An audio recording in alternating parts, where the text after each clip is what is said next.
all fun and games until one night, one of them looked at me, and all of a sudden it wasn't fun anymore. It was, he could see me. So I did what any kid would do, right? You pull the blankets over your head and you, oh my gosh. And I thought once I pull the blankets over my head, it would be gone, right? So then I pull it down and he was like right in my face, and I screamed.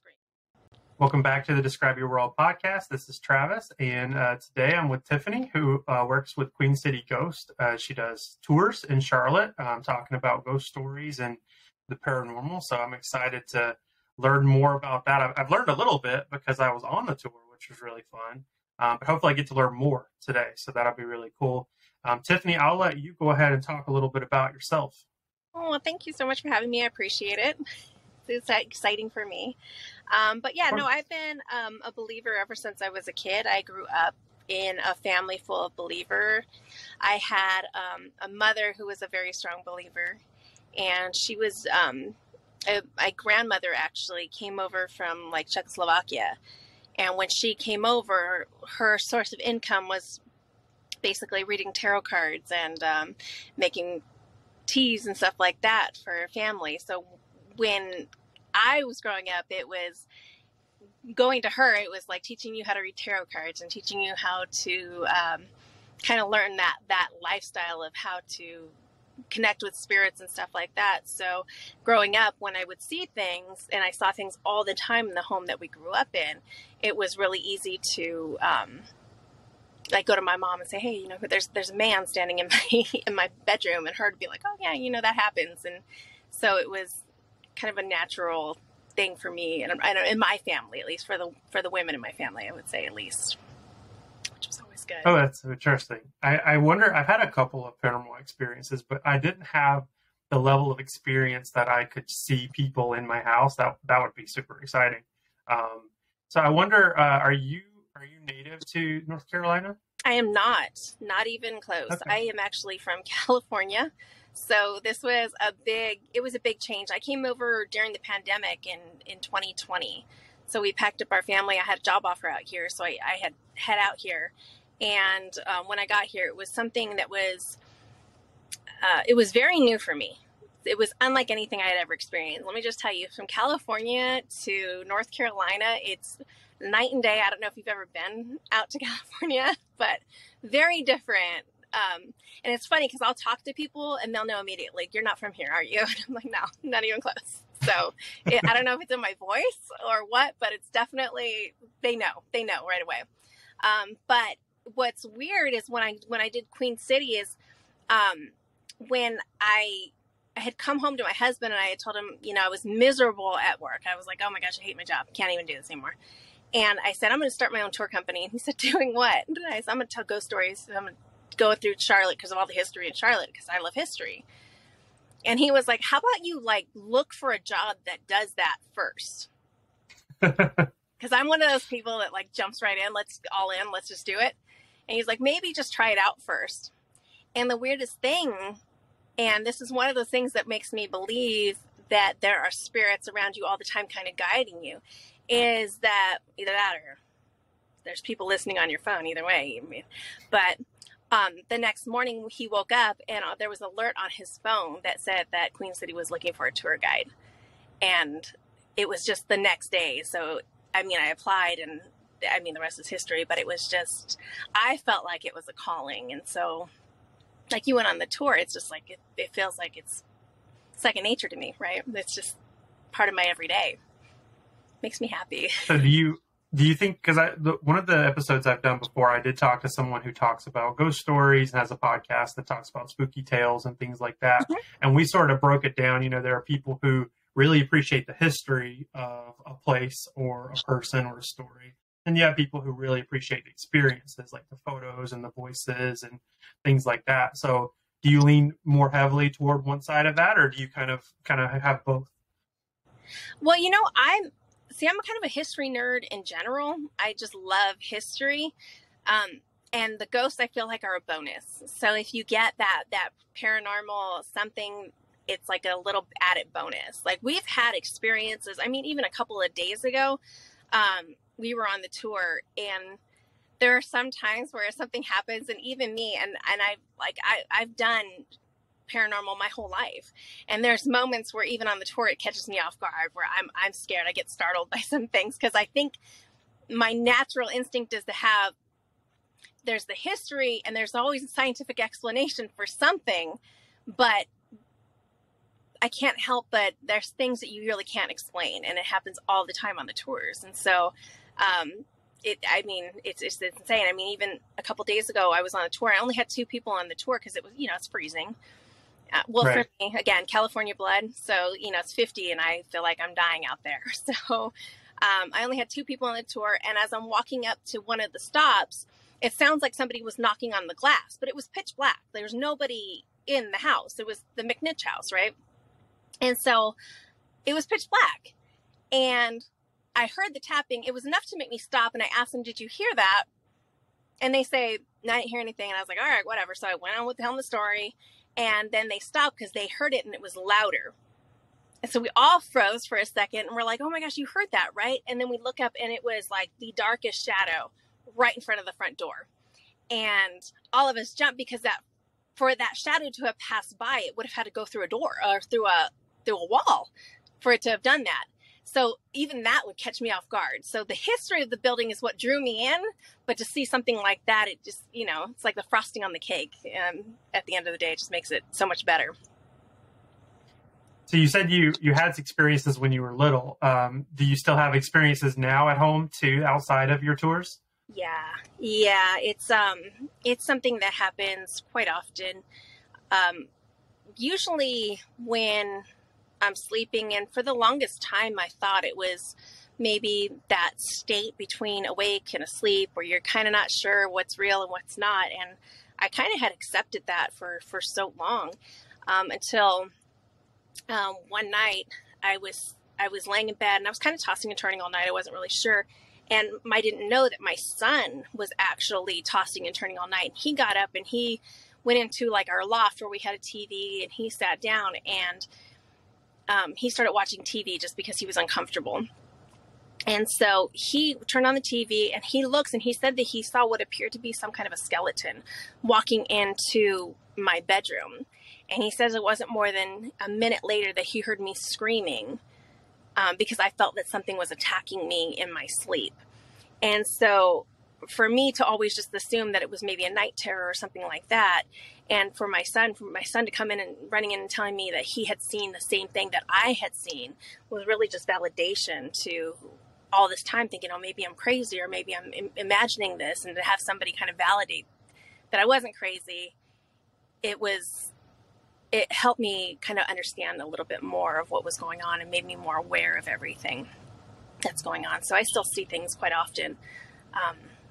There's times where I'll hear, now this is going to sound crazy. See, a lot of people are going to think I'm crazy, but I'm not crazy. I'll hear voices that aren't really mine. It's the voices in my head. I'm just kidding. But there's like voices that aren't mine. And sometimes I'll just say it, like have this overwhelming urge to say it out loud. And I remember one time I was at work and I said it out loud. There was a lady and I told her, I was like, did your mom pass? And she said, oh my gosh. And she just looked at me. And I said, she says she comes and she sings to your daughters. And she just started bawling. Now I had an overwhelming urge to say it. I couldn't control it. It was like I couldn't stop it. I just said it. And she said she just needed that because she needed to feel like her mom was still around sometimes. And so it was a cool feeling to know that I still, that was able to be there, and that was something that I could do for somebody. Do you think that it's likely that people who want to have paranormal experiences have them, and people who don't want to have them don't have them? I think it's definitely something that if you're open to, you're allowing yourself to be open, you're more aware, you're basically saying, to spirit, hey, come on in, I'm open to see things, I'm open to feel things, I'm open to hear things, but I do feel that people do go into situations, like I think you and I talked a little bit about it before, is that I've done many paranormal investigations. And there were many times where I'd gone on an investigation, somebody has just moved into a house, and they're very much not believers when they go into that house, very far from it. and yet they move into a house for somebody who might have been playing with a Ouija board, and they kind of open this gate and this doorway. So they go in, this happy family, and they're there for 2-3 weeks, and all of a sudden they're tormented, and they're not necessarily open for these experiences. They really feel that they're protected in their home, and yet they're having these scratches, or they're getting pushed, or they're getting attacked, or they're having nightmares, and all these horrible things are happening. So I think that if there's certain spirits that want to get through and attack, I think that's something that they're going to do. So.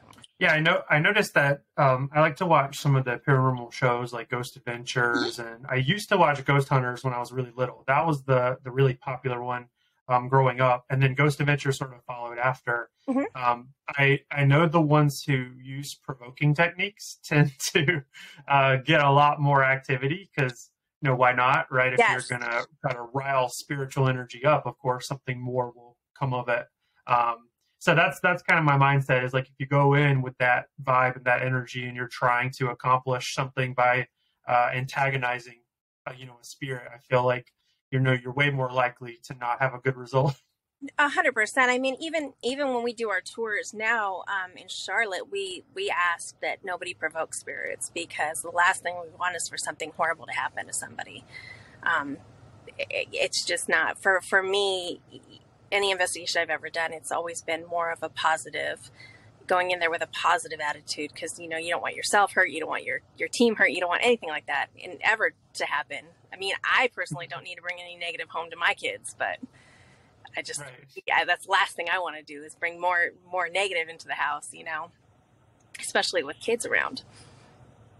What kinds of equipment do you use when you investigate? I guess it depends on who you're with. I mean, we definitely have our cameras and our gloss meters, and I mean, literally EMF readers. We have our recorders. We have our SLS cameras and all that stuff it's the standard stuff. You can basically just go on any ghost hunting show and you can see them for the most part. We do, I know me and a couple of the tour guides bring SLS cameras sometimes on the tours with us when we do the tours in Charlotte, and sometimes go out panning around like the old settler cemetery and stuff like that. It's kind of a trip that you'll see little things pop up, or walking out. Like there's a small child that actually pops up quite often in certain parts of the cemetery and kind of walks around and then fades away. So we try to use the SLS camera. Probably, I would say that's probably the one we use the most. And obviously, just a regular camera even does a lot of work. We've gotten a lot of stuff on just even a regular camera. Cell phone camera has picked up a lot of stuff. Yeah, that's been my experience. I've done a lot of tours. We like to do tours when we travel because it's just a really nice way to get to know the city. You get to see a lot of cool locations and learn a little bit about the history of the place. So like ghost walks, ghost tours are always really fun for us. Savannah was really cool. We did a couple of them in Savannah. St. Augustine, Florida, there was a really cool one with like a really old schoolhouse. The only one that I've ever had any type of paranormal experience was in Virginia. The old like Williamsburg, Jamestown area. And it just totally different from any other tour I've done. It was really, really an experience. It felt heavy. It felt haunted, if you will. Right. And it's the only one where I ever got like any type of evidence. I had a picture of an orb that I still have on my phone. And then I had an experience with my dad where we saw a shadow figure, and it performed the same action for both of us. But in every other tour I've ever done, it's always been kind of tame, just history and stories. Right. It's crazy is, I would say over the last, since like November, which is really weird for some bizarre reason, our tours have been getting really active, and I don't know why. I do know, we sent, like I did send you into the Dunhill. But in November of like 1929, there was a man that committed suicide at the Dunhill, right? And so I'm doing a tour. I'll never forget it now. This is going to be burned in my brain for the rest of my life. I'm on the tour. I have two people with me and my backspace, and I'm talking about how it's part of the historical society and blah, blah, blah, and no big deal. And then we hear this loud, like, thud, and it shook the ground, and it made me kind of like look around, and I was like, oh my God, what was that sound? And the people were with me, and they're all looking around trying to figure out what was that sound? I was like, did I drop something? And the guy was like, what, a bowling ball? Like, what? There's nothing that you could have dropped that would have made that sound, that heavy. I'm like, I have no idea what that was. But I finished telling the story, and then afterwards, they had to use the restroom. So the first thing I did is send him into the downhill, right? You got to go into the downhill. And so when I walk in, the lady that was behind the counter where she checks in people, there was one person going in the elevator and back up, and she comes running down the stairs to me. And she was like, oh my gosh, you won't believe what just happened. I said, oh my gosh, what just happened? And she says, the lady was staying in one of the haunted rooms. And I was like, okay. And she said, when she had walked into the bedroom, she swore that she saw a man jump out the window. And it completely threw me, because I swore that the only thing that I can compare what that sound was the sound of what sounded like somebody splatting on the ground. I know that sounds disgusting, but it sounded like it's like cracking your knuckles, but like more of a splat. But it was definitely a sound that I had never heard before. So the people that I was with, they freaked out, and obviously I had to keep asking questions like, oh my gosh. And then she told me that it was the anniversary of the night that one of these men had jumped to his death. And that, to me, was just one of the coolest experiences out of the whole time that I've been doing tours, and probably out of anything that I've ever done in my whole life. That was probably one of the coolest experiences that I've ever had. And one of those things that keeps me believing, is one of those things I really don't have an answer for. I can't give it a scientific explanation for that. That was just cool. It was just a cool thing. The girl that I was with, she was like, why are you guys talking about it like it's no big deal? It's like, it's a Tuesday. There was a person that jumped out of a building. I'm like, but for us, that's like the coolest thing you can experience, But it's definitely. Yeah, I think I have a bit of an understanding of, an intelligent haunt versus a residual haunt. Intelligent haunt being a spirit that is interactive, right, communicating, responding. Then a residual haunting being more of, an action or an activity that just repeats and loops. So that kind of made me think of like residual, like it Absolutely. would be the same thing that happened a long time ago. Do you have experience with both of those type of scenarios? I think this was really my only experience with the residual, because that's more of what I thought as well. It was, maybe this is something that happens. Like, I cannot wait until November 29th of this year. Like, I'm going to be there. I'm going to be waiting. I'm going to be standing outside of that hotel the entire night. But for the most part, I've really only ever interacted with like intelligent spirits, at least that I've seen, or maybe some poltergeists where things are being like thrown at me or scratching me or something like that. That I've dealt with. I've never actually, that was the first time where I've seen something where immediately it came to me as, oh my gosh, this is probably something that happens the same time every year. That, for me, that was the first time that I think, I might have run into something and I just didn't realize it. But for me, this was something that, like, it felt very clear that it was more of a residual situation. Yeah, you might have to set up a bunch of equipment at that exact moment just to make sure every corner is covered. I'm gonna have the whole block, cameras everywhere. Come on down. I'm gonna need them from all angles. I'm gonna have the whole floor underneath it completely booked. But yeah, I'm really excited to see what's gonna happen next year, or this year, I guess now. But to see what's gonna happen next, but. I kind of want to pivot a bit because I am interested too in sort of your backstory, your childhood, young adulthood, things like that. So growing up in California, maybe we could start there. What was that like? What was it like as a child, and parents, education, things like that? So for me, like I said, I had a mom who was very open to the spirit world and everything like that. My dad, not so much. See, we grew up in a house, and in the house, it was, I don't care what anybody says, it was my brothers and I stand by it, it was a very haunted house. Now, my dad has had things that had happened to him, and he can't explain it, but he refuses to say it was haunted. But he was terrified by what he saw. Like, there was one time he said he was laying on the couch and he heard what sounded like my diaper. And so he was like, what are you doing? And so he looked down the hallway and he saw me walking, which kind of threw him because he didn't realize that I was walking yet. And he was like, oh my gosh. So he went to go grab me and his hands went through me. And he was like, whoa. And so then he went into my bedroom and he said I was sound asleep. And he checked on my older brother, sound asleep. So things like that happened in this house quite often. And there was one night where I remember I was laying in my bed and I had a day bed.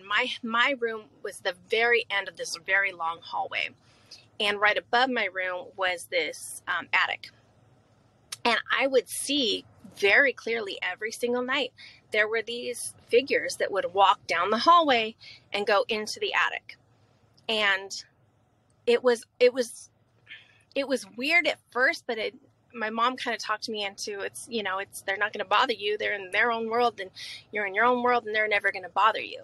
And so I would just kind of lay there in my bed and watch them go up into the attic and just kind of disappear. And it was all fun and games until one night, one of them looked at me and all of a sudden it wasn't fun anymore. It was, he can see me. So I did what any kid would do, right? You pull the blankets over your head and oh my gosh.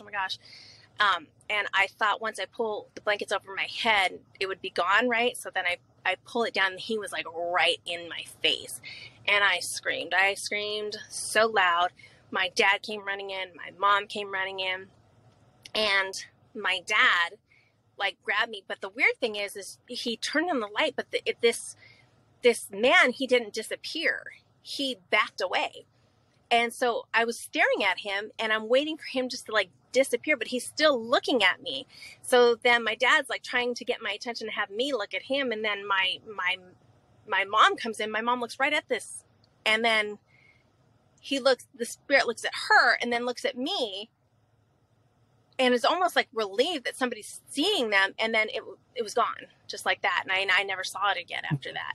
So that kind of stuff was always happening throughout my whole life. And as I got older, I kept seeing these things all the time.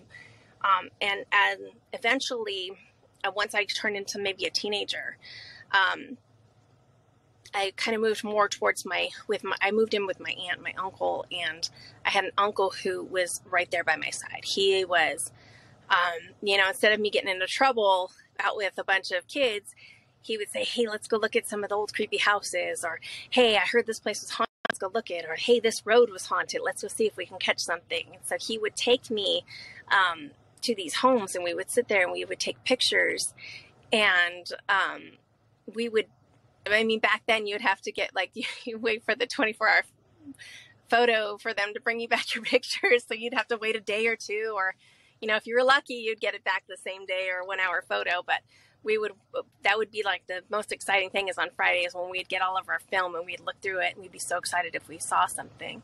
So it was always like that. And so by the time I was maybe right when I got out of high school, all through that, it was always, anytime there was an opportunity to go to a haunted place or anytime to go to anything, even famously haunted places, if you want to go to the Queen Mary, do you want to do this? Do you want to do that? It was always like, heck yeah, let's do it. I'm there. I'm first person in the line. Let's do it. If there is a haunted theater, first person there in line, I was ready to go.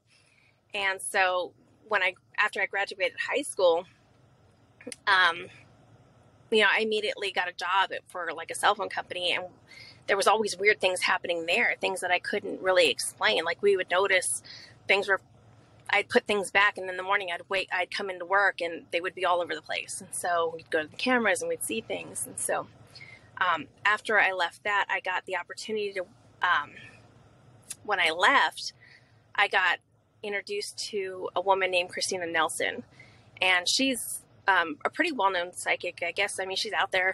She's a great woman. She's anybody should look her up, Christina Nelson. She's a good time. But she was an amazing psychic, and with her and I had put together a team, and this team, she had a few connections with certain people, and we were able to put together what she named it. It was the Demon Warriors. So we signed up, we did the Demon Warriors, and we had agreed to do a reality show at one point, and they had sent us to a couple of places. We went to Oatman, Arizona. We went to the Queen Mary. We did a couple of houses of different bike crews up in Northern California, which were probably very terrifying. But we did all of these things, and obviously it didn't pan out the way that we kind of wanted it to. Unfortunately, the media company that asked us to do it was also, they would, there's a lot of behind the scenes. They ask you to fake things. Did you know that they would ask you to fake things? Of course not. Of course not. I was shocked. I was like, what do you mean? But a lot of us were like, I can understand for the entertainment purposes, but a lot of us were like, oh, I don't really want to mess with like faking. There's like demons, there's spirits. Like, that's not something any of us really wanted to get our hands dirty with. And so we all kind of backed away with, I don't know if this is really for us. So after that, it was kind of like we would just kind of focused all of our attention on basically just helping people whenever we could. We got to do a couple of really cool spots in California. We did a place called the Scary Dairy. I know that sounds ridiculous and stupid, but it was one of the coolest. It was up, I don't even know where, I forgot where it was at. It's called Scary Dairy, and it was like this old, it was part of a college, and I guess some, the stories all changed throughout the years, and somebody went in and the guy escaped from asylum and he killed everybody. But when I did that one, that was probably one of the scariest, because it was just me and a camera crew, and the voices that you would hear when I knew it was just me and my camera crew was terrifying. And so after that, I mean, we basically just helped everybody that we possibly could. We did as many investigations as we could, and we did it for years. And then we tried to have charity events if we could. We had paranormal cook-offs and chili cook-offs and stuff like that to raise money for different charities. And eventually I ended up leaving and coming here, and I was kind of lost for a minute until I joined the Ghost Adventurers out here, and kind of brought me back to I felt like I kind of was back to who I once was. Of course. How do you feel about, there are a lot of content creators on YouTube, Twitch, different platforms who record, episodes, paranormal investigations, and they gather evidence and they edit it and they, create things like that. Sounds like you were doing some of that too, but it wasn't for like YouTube. It wasn't for any type of entertainment. It was really for the experience. Mm-hmm. How do you feel about, channels and things that do paranormal investigations? I'm all for it. Hey, if anybody's willing to do it, do it. I mean, it takes a lot of courage, first of all, for some of these people to go into some of these buildings. Like, I'm not going to lie. There's been times where I've been put in front of a place and I'm like, nope, there's nothing. I'm going to go in there. That's not going to happen. And I was experienced, and I had psychics and shamans with me, and I knew that I was safe. And, sometimes these people just walk in there and they handle it. Like, hey, if you can do it, do it. Because whatever evidence, for me, if you can get any kind of evidence, any evidence that you can bring to anyone in the world to show any kind of proof of the afterlife, I'm all for it. If there's any way, I mean, I lost my mom in 2007. And if you're able to come to me and tell me there's a 100% way that you could just connect with them, and this is how you do it, and there's a way to do it, I'm all in. Tell me how to do it. I'm sure everybody has somebody that they would love to connect to on the other side. And if there's definitive proof that there's a way to connect with them, and there's that chance, and let's be honest, a lot of these times these people catch things and it's a fluke. Like, something pops up and you're like, what the heck was that? And a lot of the time it's not because they're out there looking for it.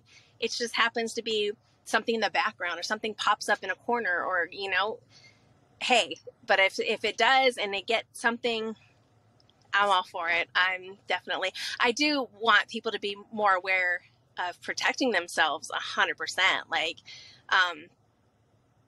I know a lot of times people are playing with like Ouija boards. I'm a very strong believer in, I strongly recommend, do not play with Ouija boards, do not play with anything that could possibly open up portals that you don't know how to close, that will allow any kind of negative energy into your family or to hurt your family. I wish people would be more aware of that. Like that, for me, if you're going to shoot a video on just, we wanted to play with the Ouija board and then something horrible happens, well, that, I feel like that's on you. Like, you did that. Yeah. But I wish people would be more aware of maybe protecting themselves before putting themselves into a bad situation. I never go alone. People go alone into these places, and that makes me crazy too. Like, don't be alone. Don't go into the woods alone. You never go into the woods alone. Do they not watch scary movies? You never want to go into the woods alone. What's an example of a place that you refuse to go in and investigate? I never wanted to go into the Cecil Hotel in California. No shot. For many reasons. One, it's Skid Row, and I'm not. Let's be honest. I'm not that girl. I can't. Yeah, I can't do it. But the things that have happened inside the Cecil Hotel, from Elise Lamb to, I don't know if you've ever watched the video of her in the elevator. It's a very disturbing video. And then for her to be found in the water cooler or the water tank up on the roof, it just, a lot of the story just doesn't make sense to me. The stories that have happened inside the building from Richard Ramirez, the Night Stalker, I mean, to everybody out this way, it wasn't really, it doesn't seem as scary, but I was living in Southern California at that time, and it was a frantic time. People really thought that this man was going to come in and murder your entire family, and it didn't really matter because it was so random. It was nothing, there was no particular pattern for this guy. He would just come in and kill you, old, young, it didn't matter.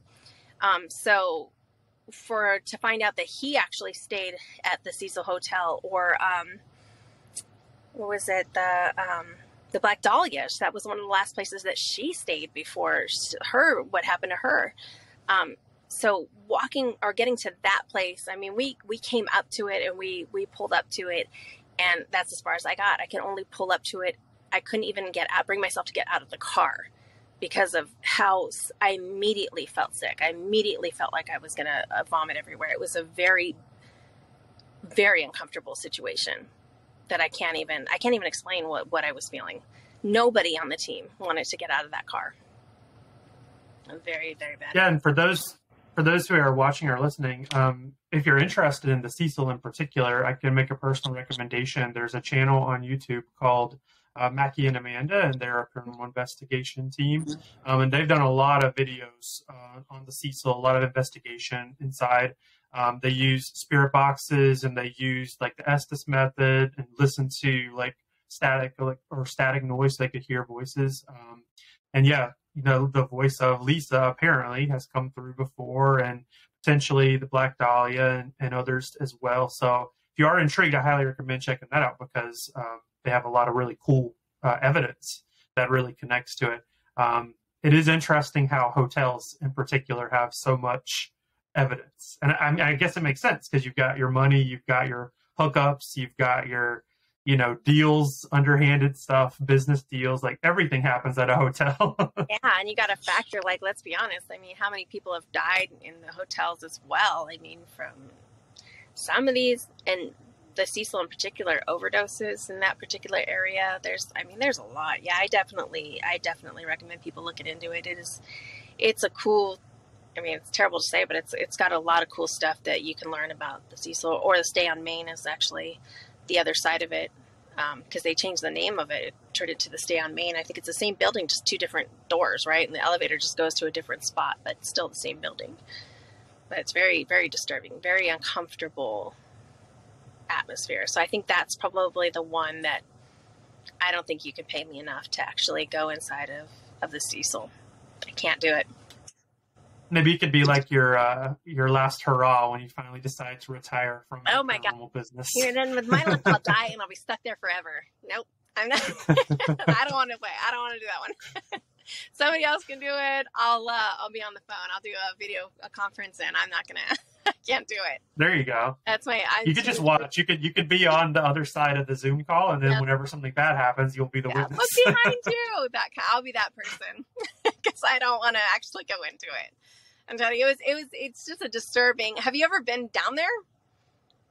I've never been to California before. Oh yeah, I definitely. Well, I Skid Row's pretty rough, so be prepared. You want to bring your pepper spray, but that in general is uncomfortable. But I'll tell you, even just being in the vicinity of the hotel is very, very uncomfortable. But the Hotel Knickerbocker as well is very That one I've actually been inside of, but the Hotel Knickerbocker, just when you walk in, you immediately feel a weird energy in California. So if you're going to head out that way and you want to stay in like a cool old school hotel, I think Marilyn Monroe stayed there often. I think she might have even had a room regularly there, but that one was super cool hotel. Lot of history there. Yeah, I think if I went to California, I'd have to put the Queen Mary on my to-do list if it's open at the time. I know that there's been talk about getting rid of it and closing it down, but that's one that would be on my like all-time bucket list for sure. Yeah, I've done that one a couple of times actually, and the first time I was like, it's like mediocre, whatever. There's nothing really going on here. But the second time that I did it, oh my gosh, we had EVPs and we had, I was pushed at one point down by the pool, and I think it was because I was pushed right when I said, hey, last time I was down here, like nothing ever happened. And I was literally saying, and all of a sudden I felt like something pushed me. So I was like, okay, I'm here. I'm listening. I get it. There's something here. So I mean, I had it coming. I did. I deserved the push, but I definitely recommend it. It's a cool environment. The restaurants there are really good too. So if you get a chance, the Captain's restaurant is delicious, really good. Definitely worth it. I have to just make a list of things to do, like take a whole day and eat there and stay on the boat and do a little investigating. That would be fun. Oh yeah, no, it's definitely worth it. But yeah, I think that the Cecil is probably the only one that I think I would not do. I don't think there's anything else that really gets me to where I don't think so. Would you be willing to do the Conjuring House? That's on my bucket list as well. I would be very curious to do the Conjuring House. I'm intrigued. But again, I haven't been outside of it yet, so like I don't know.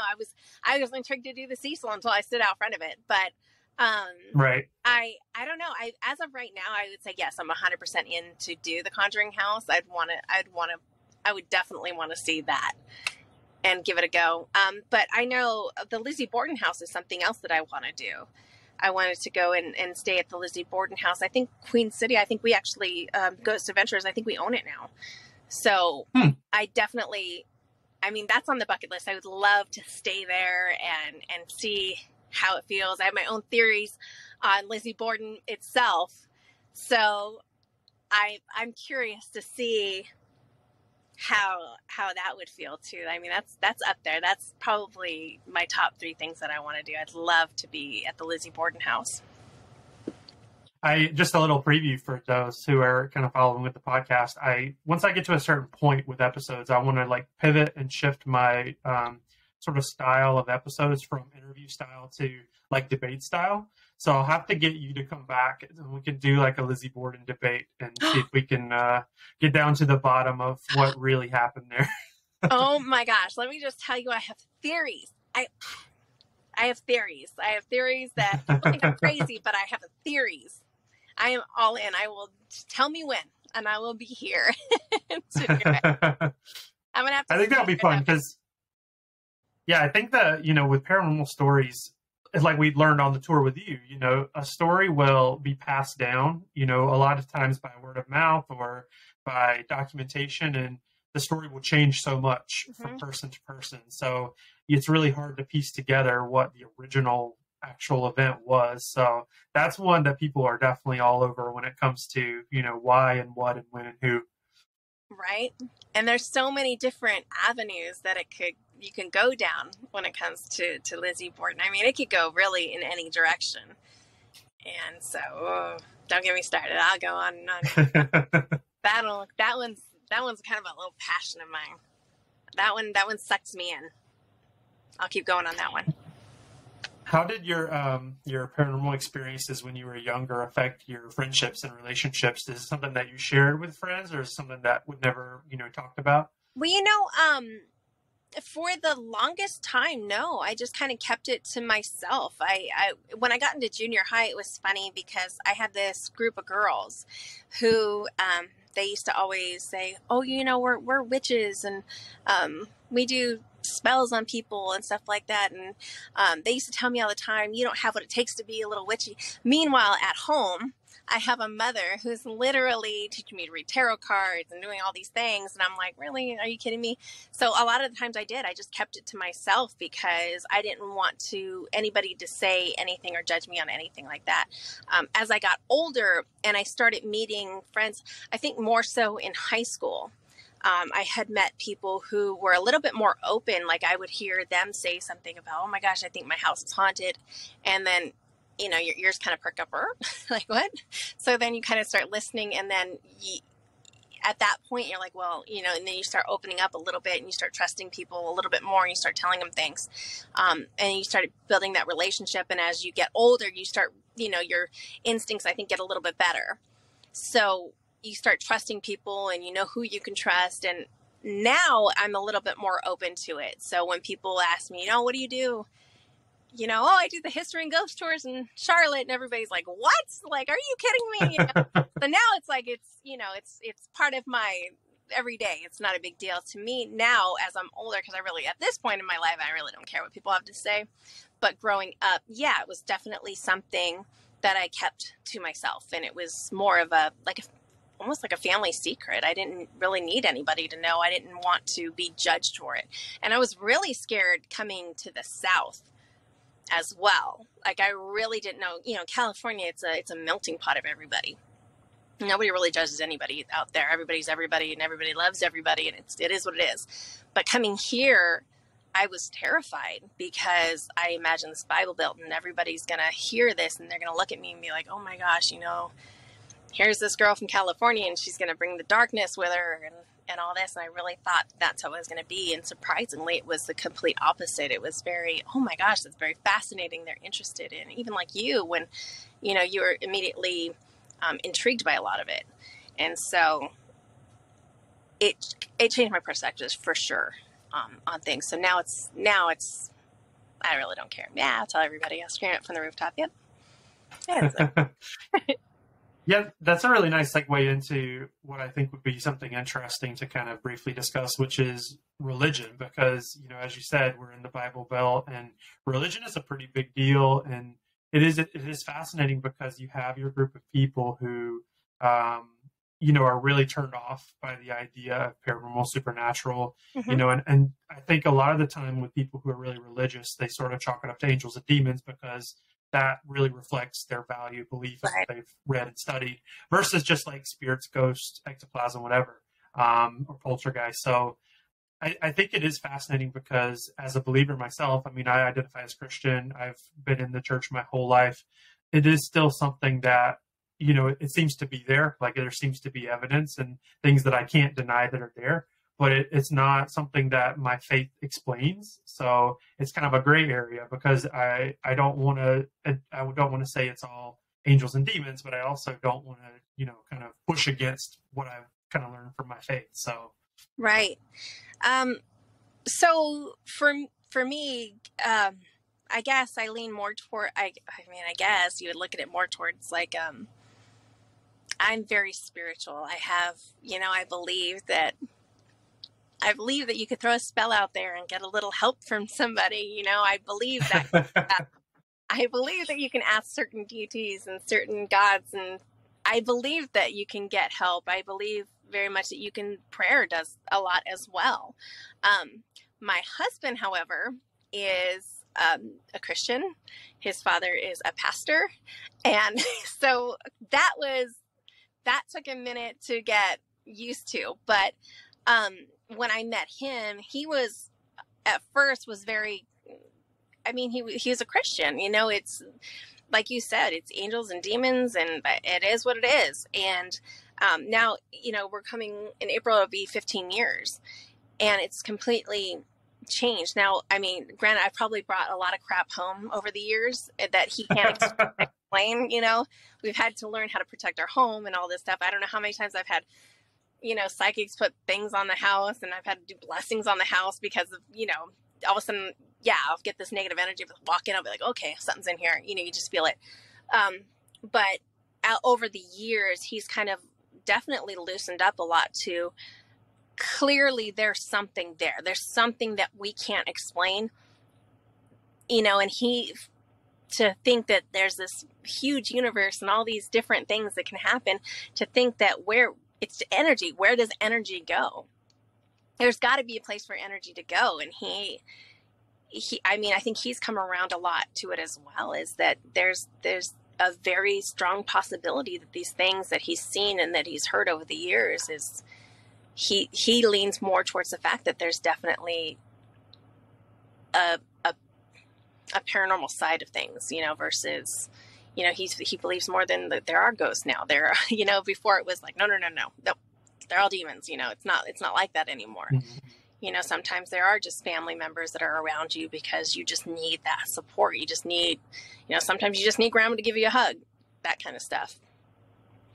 So I think there are just a lot of different sides to it. And I think they all sort of work together, and I think they're all fairly acceptable. And I think we should be open to whichever one really suits who we are the best. Like, you know, I think there's the concept of the multiverse, and some people don't care about that, and it's not all that important. But, you know, maybe there are layers to existence, and maybe there are energies that exist that we can't interact with but are still there. You know, maybe they are angels and demons, and I don't necessarily think that any of them are bad or wrong. I think that they're really just going to be based on the individual.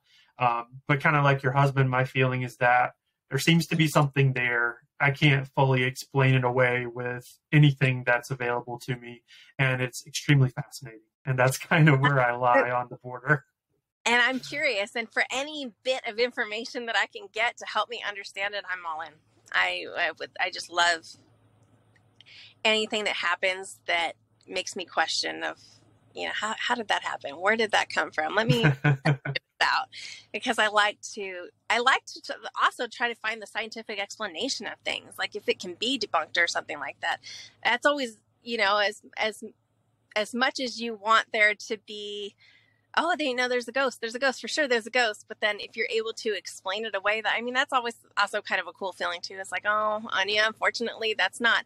We had a lot of people who swore that their house was haunted. They were seeing things, they were smelling things, but they had, there was a cleaning solution next to their heater. And when they would turn on their heater, they were basically getting stoned every night, and they didn't know. And so once we moved that container, all of a sudden, like, the ghost went away. But it wasn't a ghost. It was just, you know, they weren't stoned anymore. So, you know, all of a sudden their ghost is gone. But, you know, you kind of hope that one day they're like, you know, it always feels really good when you do find something and you're like, I don't have an answer. I got nothing. I don't know where that came from. Just a cool feeling. Why do you think that people are so fascinated by the paranormal? Why do you think that, you know, you've got your Bible Belt, you've got your melting pots like New York and California, but I guess everyone sort of collectively in some way either cares about the stories or the experiences? I don't know. I mean, I guess it goes back to, I think everybody has somebody that they kind of hope that they can connect with again. I mean, as much as you want to believe, I mean, some people, oh, you know, I'll see him again in heaven, or they believe that. But I mean, what if there's always that what if? I think that's a normal human feeling, right? Is what if there's somebody else out there? And I think out here in North Carolina or in, well, really any of the southern states, is definitely more of the Christian look of it is, you know, yeah, we'll see you again in heaven, but I don't know. I don't have an explanation for it. I really don't. The only thing I can assume is the same way that I feel is what if there's somebody, what if there's a way? Yeah, I think for me, just take kind of to put it in that same spiritual perspective, it's like I love the fact that we're such small, insignificant things that exist out in this vast universe of huge, significant, large things. So, you know, for me, I don't want to just be this kind of life that's here and is gone. I want there to be more. So anytime I get a glimpse of that, it's always extremely valuable or fascinating. And so, yeah, I agree. I think that there's always a hope that there's something else after just kind of death and taxes and the whole nine. Yeah, and I think that's a normal feeling. Is I mean, I don't know. I guess everybody has that little fear of death, right? Everybody's got to. I mean, there's people that say, I'm not afraid to die. I'm not afraid to die. But I think that fear is always there because, I mean, is it final? Like, is it final? Like, what happens? Or is it, am I still able to see my kids? Am I still able to roam and check out everything? I mean, it's just, I don't know. You're right. There's so many different things that it could be. I had my daughter actually at Christmas. It was a trip. We're sitting there and she asked me, she was like, what happens after we die? And I'm like, I don't know, honey. And one of my other daughters just starts crying and she gets emotional and she says, well, we get to be spirits because look, there's grandma right there. And then she's like pointing to like nothingness. And I'm like, oh, so she's seeing something I'm not seeing. She's feeling something I'm not feeling. So for me, that was just like, it was almost like a relief, like, oh, they're still here. I might not see you, but they feel you, they see you. So I don't know. It makes me feel more comfort, I guess, that there's spirits around, I guess. There's a creator. He does a show on Twitch, and he's a psychologist, but he did an interview with another creator, and he said, all right, Dr. K, tell me what happens when we die. And he answers, he's like, the answer is you have to die. So it's like, exactly. I can't tell you because you're going to know for yourself. And until then, there isn't really an answer. So I think that's all scary and exciting and fascinating all at the same time. And part of my faith is really rooted in that sense of peace and comfort that, like, once I die, there is something for me, after the fact. And I would really hate for there not to be, but at the same time, if there's not, I guess that's okay too, right? Because we won't be here. So it won't be this negative experience either way. Yeah, what are you going to do about it? Nothing. Really nothing at that point. You just, all right, it is what it is. Yeah. So I guess you kind of have to accept it. But yeah, I mean, I guess you're right. You just kind of have to, you just have to wait, I guess, wait and see what happens. But I have this. So I want to reserve a little bit of time before we kind of wrap, so you can talk about your tours. So, I mean, obviously, I want to give you an opportunity to sort of promote and let people know, where to find you and what the tours are like. So anything you'd like to share about them would be awesome. And then I can also give a personal review. I thought the tour was fantastic. It was cold, but that was sort of on us because we went for the tour on a cold night and I didn't dress appropriately. So, but other than that, great experience. So I'll let you kind of talk about it. Yeah, so we're part of the U.S. Ghost Adventures, and I'm part of the U.S. Queen City Ghost Tour. So I do the tours in Uptown Charlotte. You can catch me. We have another tour guide, John, and we have a couple other tour guides as well. But I know me, John, a lot of us don't just try to do the basic. We try to do as much history research as possible. So they give us the basics, and I know a lot of us dig in as much as possible to find out some more history of each location. We try to make it a memorable experience, try to make it a fun experience. But U.S. Ghost Adventures is in over 50 cities, so you can get them in Massachusetts, California. You can really get them anywhere. So we definitely recommend U.S. Ghost Adventures. Look them up. There's different places, and then there's overnight stays that you can bed and breakfast and stuff like that you guys can stay at. And yeah, we definitely recommend. Please come out and see us. It's a good time. It's fun times for everybody, and something great to do in the evening. We usually do 8:00 tours. And it's Monday through Friday. Monday through Sunday. It's all the whole week. And is that right? Sunday through I believe so. Saturday. The whole week. All 7 days are covered by our tour guides. Every night there's a tour. We even do holidays if we can. Sometimes the tour guides are like, "No, we're not going to do it." But for the most part, we try to do every holiday and try to make it so if you're in town or if your family's in town, I know a lot of people are like, what are we going to do during the holidays with our family? We don't know what to do. We recommend just send them down to us, and we'll definitely take care of them and give them a good time. But yeah, it's definitely worth the shot. It's worth the come down and learn some of the history of Charlotte and all of the cities, really. We take our time to try to learn the facts and get as much of the history as we possibly can, and try to get to know as many people as we can along the way to get as many personal experiences as we can as well. So that way we have personal stuff. Yeah, I did. I've done the tour in Nashville. I've done the tour in Asheville. I've done the tour in Savannah. I've done a couple of them there, and they're always fantastic. Tour guides are always extremely nice, very knowledgeable. Stories are extremely fun. So even if you don't believe in the spirit realm or spirits in general, like you're still going to get a really good, tour of the city. You get to find out some of the great places to eat and places to stay. So definitely a recommendation because if you do a ghost walk or a tour, once you get to a new place, worst case scenario is you are more familiar with it. Right. And then you also get a nice sense of the history of the city. Like, why is Charlotte why are there so many banks in Charlotte? That's one question that you'll be able to answer as a result. So it's very interesting, and it's a really good time. I highly recommend it. Yeah, we recommend it as well. It's fun. It's a good time. We try to make it fun as well. It's not so just history and boring, and we try to keep it fun. We try to keep it light and make people laugh as much as possible. So, I mean, that's just me. I try at least. So, but I hope everybody comes out and sees us. I know the Savannah I know is really good. I did the Savannah one as well, and they're amazing in Savannah. Charleston's really, really good too. So I know for firsthand that those tours are amazing. Well, before we wrap, I play a little game with my guests. I don't know if you've gotten through a full episode and you've seen this yet, but I have 10 questions, and they're all off the top of your dome. So just the first thing you think of when you get the question, if you're down to play. Sure. Okay, cool. So these will be quick and easy, and then we'll kind of close out. So what is your favorite word? Uh-oh. Is that appropriate? What's that? I said I don't know if it's appropriate. Okay. I guess for the sake of content, we'll leave it there. I think we got a good sense. There you go. Okay. What's your least favorite word? Oh, I don't know. Stupid, probably.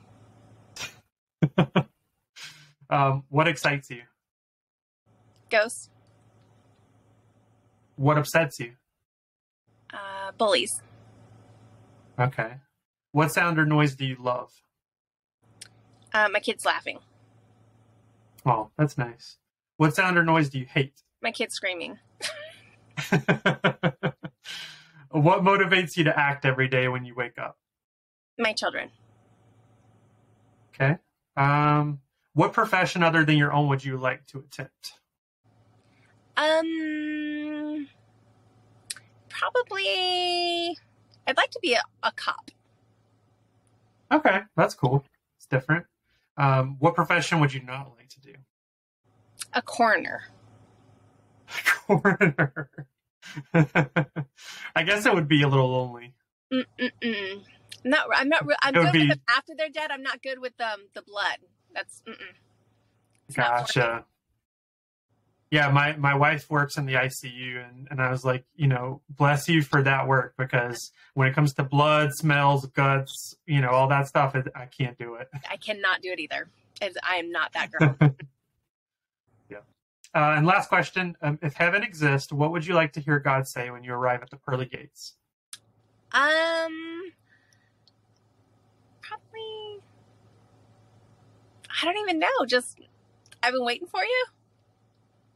It's like, at least you're written down, right? Yeah. Like, oh, at least, not like, oh, whoops, you're not supposed to be here. I don't want that. So as long as it's not that, I'm good. Yeah, I felt like that would be worse than death itself. Like, you get there and he's like, oh, you were placed incorrectly. I gotta send you a different direction. Yeah, this is the wrong list.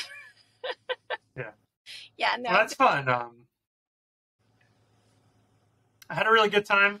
Thank you so much for, I know scheduling was challenging, and obviously 4 kids, you're a busy person and you got to talk about ghosts too. So you got plenty on your plate to deal with, but I did really enjoy the conversation. And like I said, you got to come back when it's time to talk about Lizzie. I am all in. You just tell me when and I am in. But I appreciate you having me. Thank you so much for the opportunity. And it was good to see you again. All right. Yeah, it was a lot of fun. Everybody go on a ghost tour in Charlotte. It's a good time. And request Tiffany. Yes, request Tiffany, please. She's the best. All righty. That's it.